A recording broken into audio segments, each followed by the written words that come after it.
Siddharaj Chaudhary please. धन्यवाद सभापति महोदय। आज मैं यूनियन बजट 25-26 पर अपनी बात रखने के लिए खड़ी हूँ। भारत के संविधान के आर्टिकल 38 भारत को एक वेलफेयर स्टेट के तौर पर पेश करता है और सरकार की जिम्मेदारी है कि बजट और उससे जुड़ी वेलफेयर स्कीम्स के जरिए इन आर्टिकल्स को हकीकत में लाया जाए। इसलिए यूनियन बजट सिर्फ एक आंकड़ों की किताब नहीं, बल्कि सरकार की प्राथमिकता और वेलफेयर स्टेट के संविधान से जुड़ी वफादारी का आईना है। सरकार की जिम्मेदारी है कि इकोनॉमिक पॉलिसीज, जिनमें बजट भी शामिल है, ऐसी बनाए जाए जो गैर बराबरी को कम कर सके और सबसे ज्यादा गरीब वर्ग को सहारा दे। बजट वो लाइफलाइन है जिससे शिक्षा, स्वास्थ्य, पेयजल, सोशल सिक्योरिटी, SC/ST माइनॉरिटी, गरीबों की भलाई के लिए स्कीमें चलाई जाती है। मगर ये बजट को देखकर महसूस होता है कि ये भविष्य के निर्माण से ज्यादा हेडलाइन बटोरने का एक दस्तावेज है।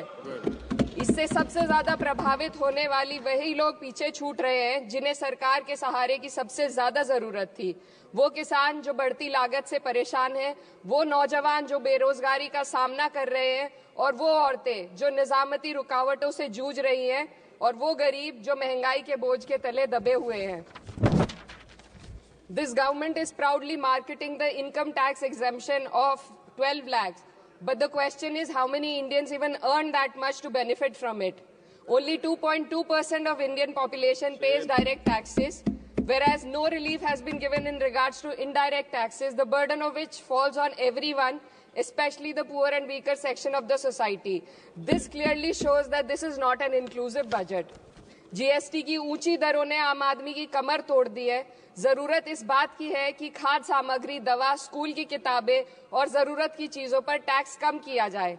पेट्रोल, डीजल पर टैक्स कम करने की कोई कोशिश नहीं हुई, जिसका सीधा असर हर नागरिक पर पड़ता है। आर्टिकल 41 कहता है कि सरकार को ये कोशिश करनी चाहिए कि वो अपनी इकोनॉमिक हालात और रिसोर्सेज के हिसाब से लोगों को रोजगार दे। इस बजट ने बेरोजगारी दूर करने की दिशा में कोई ठोस उपाय नहीं दिया है। नई नौकरियों की बात तो छोड़िए, जो पहले से थी वो भी खत्म होती जा रही हैं। स्किल डेवलपमेंट प्रोग्राम के नाम पर करोड़ों खर्च किए जा रहे हैं, मगर सवाल ये है कि ट्रेनिंग लेने के बाद कितने नौजवानों को असल में नौकरी मिल रही है। सरकार के पास इसका भी कोई आंकड़ा नहीं है। सरकारी विभागों में लाखों पद खाली हैं, मगर भर्ती का कोई प्लान नहीं है।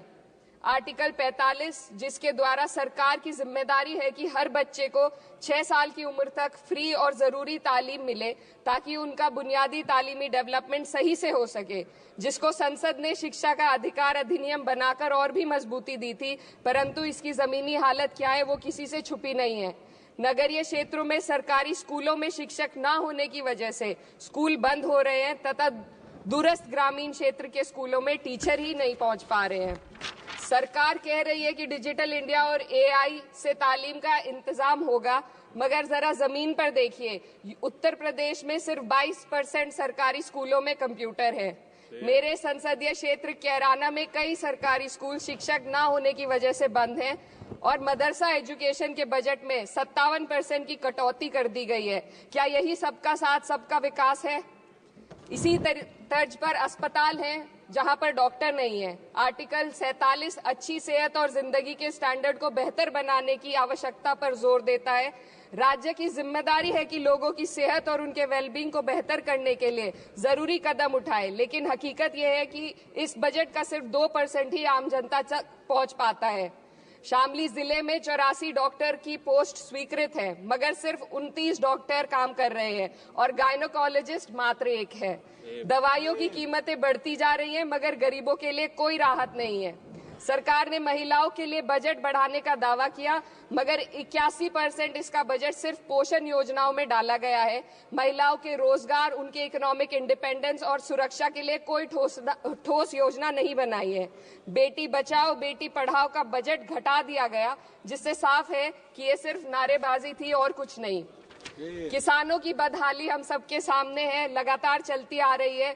2016 में कहा गया था कि 2022 तक किसानों की आमदनी दोगुनी होगी, मगर 2025 आ गया और एमएसपी पर कोई ठोस गारंटी आज भी दी नहीं गई है। गन्ना किसानों का बकाया अब तक नहीं मिल पा रहा है और तो और उत्तर प्रदेश में अभी तक गन्ना मूल्य भी तय नहीं किया गया है। डीएपी, यूरिया और खाद की कमी से परेशान किसान आज भी सड़क पर प्रदर्शन कर रहे हैं। मजदूरों के लिए जो सबसे बड़ी योजना मनरेगा थी, सरकार कहती है कि मनरेगा ग्रामीण भारत की रीढ़ है, मगर बजट में कोई भी बढ़ोतरी नहीं मिलना बहुत शर्मसार है। औसतन 44 दिन का ही रोजगार मिल रहा है, जबकि स्कीम 100 दिन की गारंटी की होती है। भारतीय रेलवे देश के लोगों की जीवन रेखा है और इसी से यहाँ के लोगों की आर्थिक एवं सामाजिक जिंदगी चल रही है। देश के हर हिस्से को रेल कनेक्टिविटी से जोड़े जाना सरकार की कल्याणकारी नीति का हिस्सा है। मेरे संसदीय क्षेत्र कैराना के रेलवे से जुड़ी 2 मांगे लंबे समय से लंबित हैं। दिल्ली शामली सहारनपुर रेल लाइन का दोहरीकरण और पानीपत शामली मेरठ लाइन का सर्वे अति शीघ्र ही कराए जाने की बहुत पुरानी मांग को बजट में शामिल किया जाना चाहिए। देश भर में बिजली की दरें बेहद असमान है। उत्तर प्रदेश में ये दरें बहुत ज्यादा हैं।